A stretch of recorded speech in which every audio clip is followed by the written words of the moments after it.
Ganito lamang po mga kaibigan ang pag-setup ng TP-Link KAP1110 na gawin natin siyang access point.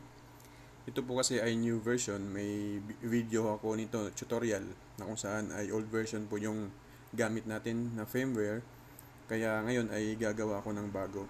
So ngayon, yung TP-Link 2.4 GHz, kailangan nating mag-connect po dyan sa antena na yan, sa SSID ng ating antena. So connected na po ako, so dapat meron po tayong umada. Meron pa din po tayong umada mga kaibigan. Tapos AAPs, so kasi pag hindi natin siya kinonect doon sa SSID ng antena, hindi natin makikita dito.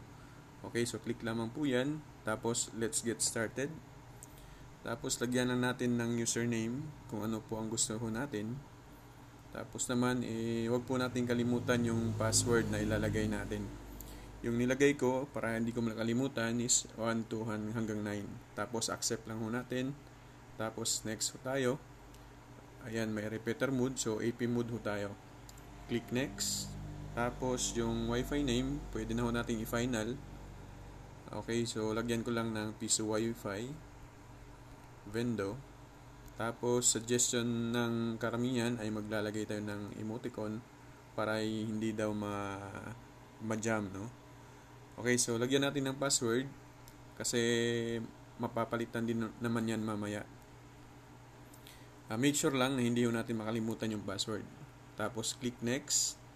Tapos next. So ngayon, madi-disconnect ho tayo kasi iba na po yung pangalan. Wait lang natin na mag-appear dito mga kaibigan yung bagong pangalan. So i-refresh lang natin. Ito na mga kaibigan, meron na po siyang ayan, password. Kaya lagyan natin ng password yung ginawa natin. 789. So enter lang natin. Balik tayo ulit mga kaibigan pag connected na ho tayo dito sa atin pong umada. Pero wait lang natin kasi connecting pa siya.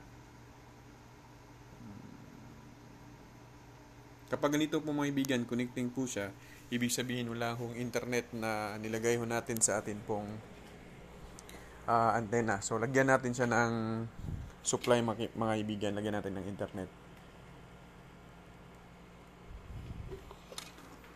Importante po yun mga kaibigan para po makakonect po tayo. So ngayon, nalagyan ko na siya ng cable para sa internet mga kaibigan. So balik ko tayo. Kukonect ko tayo ulit. Ayan, connected na ho tayo. Punta ho tayo sa umada again. So hintayin lang natin na mag-continue itong umada mga kaibigan.